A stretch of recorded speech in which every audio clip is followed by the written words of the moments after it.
I had known that silent call at 3 in the morning would be the first crack in the stable world of my life, perhaps I would have hesitated. But there is a type of call that doesn't come from from the depths of the psyche. Jung described so many times. Something that doesn't ask permission, simply pierces the darkness and demands. That's exactly what I felt when the phone vibrated insistently. It had a will of its own. I shouldn't have answered. Nobody should have. But I answered. The voice that came from the other end was not merely human. It was a voice marked by the kind of fear that comes not from the unknown, but from what is already known all too well. A nervous breath, an almost childlike tremor, and then the words that changed everything. I worked for 22 years at the Vatican. I know what they are going to announce on December 20th. We are not being told the truth. Then a silence as abrupt as a power outage during. I tried to speak. Nothing. I tried to call back. None of the above. That moment something happened that I only understood days later. All carried not only varied symbolism. Jung said that certain events reach consciousness with a kind of inner glow, as if announcing an inevitable change in the soul trajectory. And no matter how much I tried to rationalize it, that glow was unsettling, distant, almost physical. I lay down, tried to sleep, but as soon as I closed my eyes, I saw the mental clock ticking. Something was coming. Something with a date. Asterisk, asterisk, asterisk, asterisk, a simple number, but one that began to pulse with a disturbing insistence, as if it were more than just a moment on the calendar, as if it were a point of collapse. In the darkness of the room, I began to, why me? Why now? And most importantly, what could be so serious as to make someone inside the Vatican risk everything with a desperate phone call? I found no answers. Perhaps that was the first real conflict, confrontation with emptiness, search for meaning in the face of a fragment of truth presented without context. As the sun began to rise, there was no longer any doubt. I needed to act. Not out of curiosity, but because I felt almost instinct that ignoring that call would be like. I sent messages to 3 people, not friends, not colleagues, but sources who, over decades, had fundamental pieces in investigation ever be published in news. Political analyst in Brussels, a former UN employee living and hiding in Argentina, astrophysicist in Alma, whose silence always meant more. I didn't explain. I just asked if there was something big, something that would justify the panic in the voice. Hours later, the first person to respond offered no explanation, no text message, just 3 words that seemed to weigh tons. Asterisk, asterisk. Call me. Urgent. Asterisk, asterisk. At that moment that I realized the call from the early wasn't alone. Echoes, scattered signals in places. It was as if multiple invisible threads were being pulled at the same time, connecting what had previously isolated. Finally managed to astrophysicist. Voice didn't tremble like the unknown, a profound weariness of someone who knows that the truth is far beyond capacity for goal.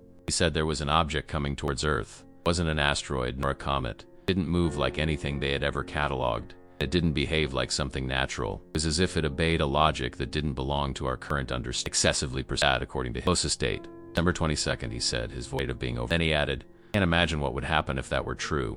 For a moment I felt a slight lapse in my breathing. All from the early morning was about the 20th. The astrophysicist was talking about the 22nd. Why were these dates linked? Were they separate events? Parts of the same phenomenon that could understand. My mind began working almost automatically, trying to organize the chaos into some narrative. But there was no narrative. There were only gaps, questions, and a growing sense that I was touching the edge of something I didn't cover. Jung said that when a collective shadow begins to emerge, first manifests as a premonition, and that day the premonition was so strong it felt like a real presence, walking beside me, watching my every. I needed more information, anything to fill. Deep down, something inside me already. Asterisk, asterisk. First piece of the puzzle had been put in place. The next ones wouldn't come without consequences. Asterisk, asterisk. As when we touch the boundary between known and the unknowable, no turning back. Progress. And that morning I realized I had already crossed that line. Now all that remained cover what awaited and whether. And then before I even had time to organize my thoughts, another one that would make me realize that the call in the early wasn't an isolated alert, but the beginning of a much larger convergence that, in a way, had already been underway for much longer than I could. When I hung up the phone with the astrophysicist, I stood there for staring at my reflection in the mirror that I always thought that understanding the world was a matter of piecing together data, patterns. That day I had the uncomfortable feeling that I was the one by something that was beginning to reveal itself through the cracks. Little by little I realized that the information pushed in my direction like a puzzle that once assembled, even if the final result was frightening to see. The next message arrived hours later from the Brussels. He hadn't written any explanation, 2 words and a dark waterfall, and, if the name already carried an embedded shadow, felt an immediate unease. I searched for the document. When I finally managed to access it through secure channels, I felt the same chill we feel, not about wars, pandemics, or terrorism. Protocol for emotional and psychological containment. A guide to dealing with the human reaction to the impossible. Uncontrolled global revelation. That was the expression used repeatedly in the. And the more I read, the more the content resonated with something profoundly human. The fear of that which destroys our certainties. I immediately thought about how people react to unexpected situations. When a father receives a call from the school saying that his son has disappeared for a few minutes. When someone opens an exam envelope and finds a result that changes their life. Simple noise in the middle of the night makes someone get out of bed filled with suspicion. These are moments when the world ceases to be familiar, small ruptures that alter our perception of reality. Now imagine that multiplied by billions of people, all confronted with something that completely challenges everything they believed to be. That was the real core of the protocol. Keep society standing when the very understanding of existence was ripped from its Cascata Oscura suggested restricting movement under acceptable pretext, controlling information, employing discrete military measures, constantly monitoring social behavior. It wasn't physical protection, it was psychological protection. In a way,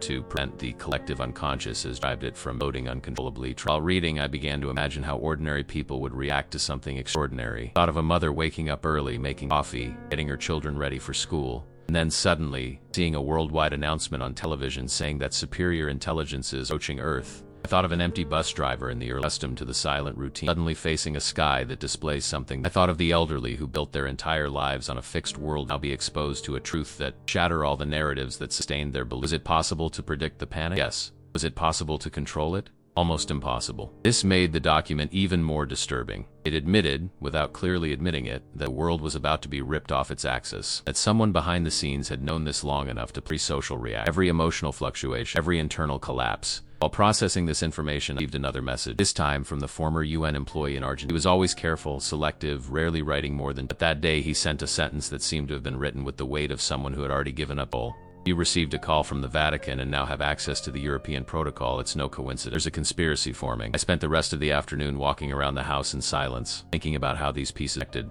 And unexpectedly, I remembered I was 12 years old. Huge blackout and my light suddenly went out. Radio stopped. The phone died. I remember going out into the street and seeing all the neighbors. Nobody knew what had happened. Nobody had any answers. Just darkness, fear, feeling that something bigger was about to happen. Later, we learned it was just a burnout transformer. But at that moment, the whole street seemed like an organism trapped between the unknown and past was the world. Except that this time, the transformer that was about to burn out wasn't urban. It wasn't technical. It wasn't earthly. It was psychological. We were all on the same dark street waiting. As these memories resurfaced, the phone vibrated again. A coded notification. Sender was the astrophysicist. Wrote only one sentence. Need to talk again. The object has changed. It's because if an unknown object in the sky was already unsettling, unknown object that changed behavior without explanation disturbing. Asterisk, asterisk, tension, asterisk, asterisk. In that moment, for the first time since the early morning connection, I understood that we were not facing an ice. We were facing something coordinated, something synchronized, and something whose impact was already being prepared behind us, not by the stars, but by. The strangest part, however, was not that.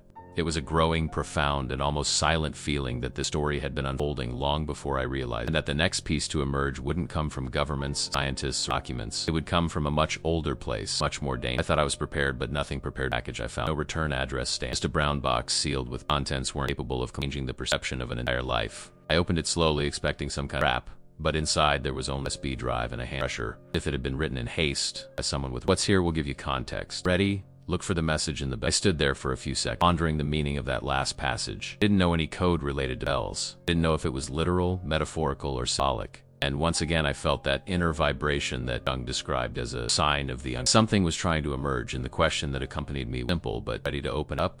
I decided to connect the USB drive to. Even before accessing any files, I felt the emotional pressure of crossing a foundry. Inside the memory were hundreds of digitized documents. All bore the seal of the Vatican secret archives, and all, without exception, revolved around the same theme. Accounts of the arrival. It was impossible to read without feeling like I was treading on forbidden territory, something that should have been buried forever. That's when I noticed the most disturbing detail. There were documents dating back more than 1,000 years. Why did this theme seem to reappear repeatedly throughout history? Constant shadow that humanity. What struck me most was a letter from 1347, written by Pope Clement VI. He described the sky opening not with glory, but cold fire. They weren't angels, he said. They were beings of light who descend when the stars sing at the birth of the Savior. The letter concluded with something that pierced my mind like a blade. Not come to save. Cess. Here we are not ready. Why would a supreme religious leader write something so specific and so disconnected from traditional theology? That's the question that would head. I kept reading, unable to stop. Other documents describe strange apparitions during civilization apps. During the fall of the Roman Empire, the Black Death, conflicts leading up to World War I, always around the winter, always around the narrative of birth. Just coincidence? Or was there a deep pattern? Something connecting human history, if it were a cycle being observed by an external consciousness? I didn't have an immediate answer, but I clearly felt I was looking at a kind of chronology that had bought.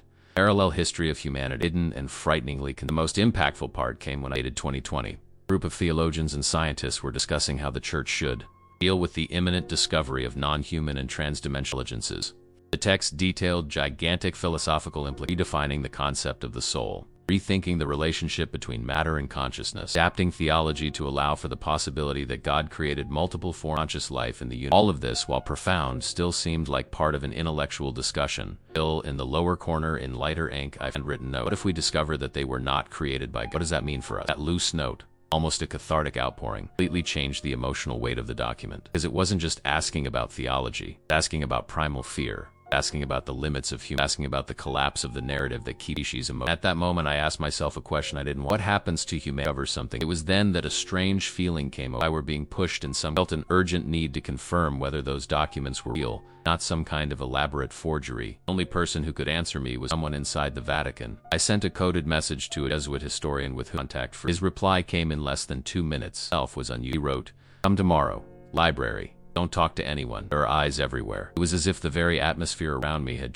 felt heavier. Every movement seemed fraught with consequence. And for the first time, I felt not just curiosity, but genuine fear. Fear that the truth was about to cross any boundary I believed. I took a flight to Rome that same night. The entire trip was filled with thoughts that didn't seem to fit together completely. If my mind was trying to protect itself from a revelation it couldn't yet digest. From time to time, I wondered if I should give up. I should simply go home, shut down the computer, and pretend it happened. But the feeling persisted. The story had already begun, and I met the historian at the Vatican, looked visibly different. His hair was thinner. He had deep dark circles under his eyes, the expression of someone carrying a secret too dense to share. He took me to a secluded room, locked the door, took a deep breath, and said bluntly, "The documents you have are real. They shouldn't exist outside these walls. And if they reached you, it's because someone is desperate." Desperate kept echoing inside me. People in power rarely act out of desperation. They only do so when something much bigger is about to happen. He continued, "On the 20th, Pope will make an extraordinary statement. It will not be symbolic, it will be factual. Humanity will discover that it is not alone." When he said that, I felt a wave of heat rise up my spine as if my own body hadn't fully processed the impact of the sentence. But he didn't stop there. That's not all. It will come on the 22nd. Won't come as visions for everyone. Couldn't respond for a few seconds. Too much information, too much. Kind of truth that doesn't just transform the world, transforms. And before I could formulate any questions, concluded with some completely changed section of my call it evaluation stand. Valuations aren't always positive. That phrase still echoed in my mind as I left the Vatican and it was there, walking among smiling tourists, unaware of what was approaching. But I realized the most important question had yet to be asked. What does it truly mean to be judged by a superior? I returned home after the conversation at the Vatican with the feeling that something inside me had shifted. I was no longer just investigating a mystery. I was trying to navigate a new internal geography, as if my mind had expanded in directions I didn't control. I spent the following days reviewing the documents on the drive, the historic. But however dense they were, one question remained. Why now? Why did so many references, separated by centuries and cultures, always point to the same type of manifest? It was at this point that I decided to do something I had previously avoided. Listened to ordinary people who claimed to have had recent experiences connected to not experts, not religious people, not theorists, people who had never sought this out, who had never studied anything related to this, and yet inexplicably had been touched by something that transcended every logic. The first person I spoke to was Linda, a 42-year-old physics teacher from a small town in Scotland. Her background didn't align with delusion. She was focused, rational, dedicated to the scientific thought. Yet in July, during a solitary walk in the Highlands, she had pressure in her head, trying to open an apartment. She described the experience as an intuition over lacked words. It wasn't a voice, it wasn't knowledge arriving directly without intermediate. Images of Earth from the outside as if floating in space. A timeline splitting, possible future. Of all she saw, all the projections. Some scenarios, humanity was crossing this collective awakening. Others, there was chaos, violence, collapse. Everything depended on people's emotions, something she couldn't explain in technical terms. She was sure it wasn't her imagination. Smiled strangely. The following days, I began to cross-reference similar accounts from different parts of the world. A Japanese engineer reported waking up one night to find 3 humanoid figures beside his bed. He tried to scream, but couldn't move his body. They didn't speak with their mouths. They transmitted images directly to his mind. They showed him cities under energy field, walking in total silence, kind of collective emotional state that he described as too calm to begin. The figures showed a clock marking the same. What struck me most about his account, the fact that he never believed, rigid, methodical, skeptical. Spoke of this experience. His voice carried the same kind of fear I heard in that late night call.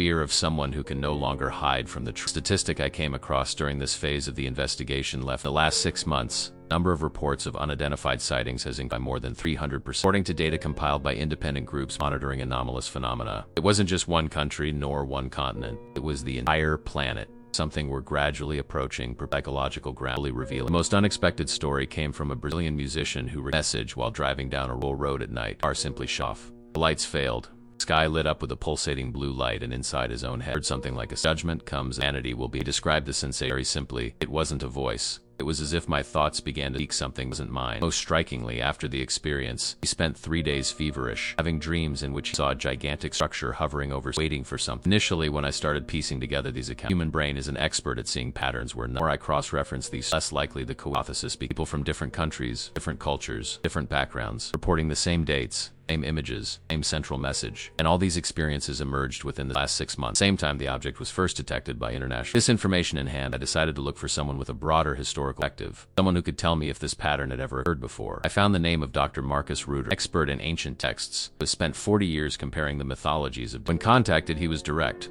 Almost all ancient cultures describe celestial beings descending during Aryans, Egyptians, Hindus, Mayans, Norse.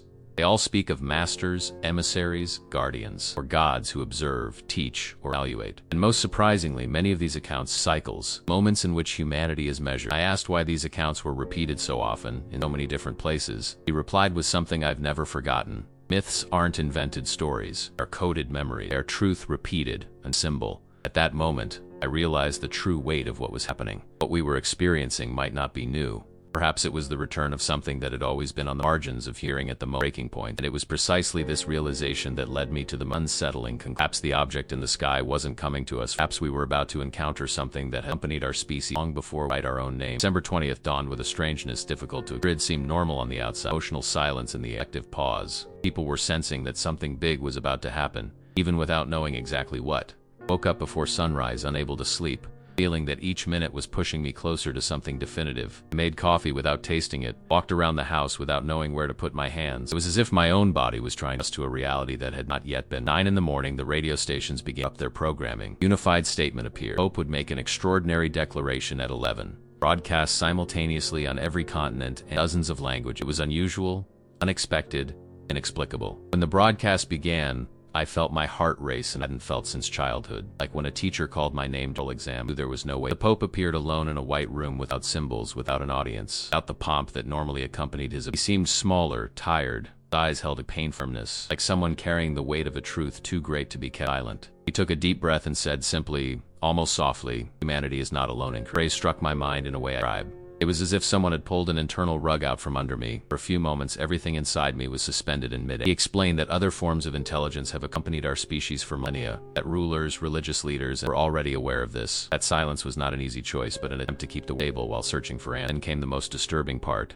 2 days, December 22nd. These intelligences will themselves openly, publicly, not as distant signs, nor as restricted apparitions, as a direct manifestation, visible to all human beings, without exception. As he spoke, I felt my mind oscillating, understanding, and if two hemispheres were arguing with each other. Reason said it was impossible, logic said the world was going, but another part, deeper, almost intuitive, whispered that it was as if everything I had been investigating for weeks, preparation for that. Hope went on to explain that this apparition should not be seen as a threat, but as an invitation for humanity to recognize its true path, its responsibility. He quoted passages from ancient texts reinterpreted in the light, and each word seemed to reconstruct the meaning of beliefs existed for centuries. It was like watching an ancient map being redrawn before my eyes. Not everyone reacted with the same calm. Within minutes, social media exploded in panic, disbelief, euphoria, outrage. Leaders from different countries began making their own pronouncements, confirming decades of secrets that had previously been. There was talk of contact programs, secret investigation, silent agreement, powerful nation. It was like seeing the lid of a pot suddenly ripped off, releasing everything that had been trapped inside for too long. In some cities, religious groups began to gather, some in prayer, others in despair. In others, protests erupted like wildfires. Some called the announcement redemption, some blasphemy, some global manipulation. With each broadcast, emotional instability increased, as if humanity were simultaneously experiencing a collective catharsis and internal collapse. I watched it all sitting on the sofa, remote control in hand, able to change the channel. It wasn't just a historical event. It was as if the world was turning inside out, exposing parts of itself, and shake the feeling. Despite all that confusion, wasn't the finest, the first impact. The real eye of the storm was still. What happened next only increased. A few hours after the speech, reports began to emerge of unusual militancy in several countries. Armored vehicles in the streets, reconnaissance planes in the air, emergency protocols being silently acted. It was subtle but perceptible to if governments were trying to balance two forces at the same time, the people and preventing them from collapsing completely. It was at that point that I realized the true magnitude of what was happening. It wasn't a religious announcement. It wasn't a scientific revelation. It was the beginning of a process that would shake the very psychological structure of humanity. People weren't just understanding that they were being forced to rewrite their identity. It was as if the world was undergoing forced therapy, confronting something it had always avoided. That day, as night slowly fell over Madrid, I looked at the sky as if expecting to see everything was the same. Starry, false. because deep down I knew that sky wouldn't be the same. Perhaps the most unsettling question arose at that very moment. How does humanity react when it finally understands? December 22nd finally arrived. The feeling was no longer one of expectation. Silence surrendered. At dawn, the whole world seemed to breathe slowly. Each country, city, each person was trapped within the same interval suspended in time. I watched the light enter through the window, waiting for something without knowing exactly what. When the object appeared in the sky, first as a timid point, then as a living, complex and impossible structure, I felt something that was neither fear nor recognition, as if an ancient and forgotten part of humanity was awakening for the transmission that followed was not a sound, not an image, not speech. It was an inner, profound experience, as if someone had directly touched human consciousness, removing layer upon layer of noise, exposing what we truly are. And the most disconcerting thing is that each person seemed to have received a particular version of this contact, adapted to their own shadows, memories, as if these intelligences were accessing our. When the transmission ended and the object disappeared, there was chaos, of course, silence. There were people in tears, others in ecstasy, others completely disordered. But there was also something new, feeling that we were no longer trapped within the additional limits of our consciousness. For the first time, humanity felt viscerally that something beyond this opening was not an end, patient to grow. The days that followed, I realized that the true impact of the event was not in the spectacle of the sky, nor in the confirmation of the existence of other intelligences. It was within us. It was in the fact that that contact had illuminated the most vulnerable and most powerful part of the human capacity to perceive meaning where before there was only capacity to see oneself as part of something greater, not as an isolated fragment. This is where an important reflection arises. We don't need to wait for a cosmic manifestation to transform our lives. A true evaluation, the one that decided the course, didn't happen in the sky, it happened within. The silent question that the cosmos seemed to ask was simple and can you awaken now, even without lights in the sky? Even without extraordinary signs. For those who wish to transform this understanding into concrete action, there is a simple yet profoundly effective plan. The first step is to cultivate presence. Set aside 5 minutes of your day to be silent without distractions, simply breathe. This simple practice trains the mind to sudden change without getting lost in panic. The second step is to observe your own fears or reacting to them. Whenever you feel anxious, ask yourself, is this fear real? Or is it just a recurring memory? This type of question interrupts automatic patterns and clarity. Third step is to expand your perception beyond self. Choose a daily act of practical compassion, helping someone, offering a listen, sending a sincere message, supporting a strange small way. This simple posture creates new emotional networks that uplift not only you, but everyone around you. The fourth step is to seek knowledge, not in the sense of accumulating information, but of developing awareness. Read something that expands your worldview, question your beliefs, allow for new ideas. As your perspective grows, your ability to deal with the unknown. Finally, the fifth step. Align your choices with what you truly want to become. This means saying no to what weakens you, yes to what brings you closer to the life you feel. It means courage, not perfection. It means consistency, not haste. Because what defines our individual and collective evolution is not what we see in the sky, but what we cultivate in our hearts. There's one thing this event made clear, it's that we are more than we thought. Beings in formation, capacity to transform our own history when we stop repeating our responsibility for our own consciousness. Nothing changes on it. Nothing is resolved with hope alone. When we transform small daily actions into conscious habits, we begin exactly the kind of evolution beings seem to want us to understand. Now, after all this, I leave you final direct your question. What are you going to do with this new understanding? Going to let it pass like just another story, or are you going to personal turning point, however small the step you take? If this video sparked something in you, touched your curiosity, reflection, or your silence, subscribe to the channel. That way you won't miss the next parts of this philosophical exploration. Leave a like if this can. Share your questions, fears, or personal experiments. You can write anonymously if your participation helps create a community of people who want to grow together. We're just getting started. Next step is ours.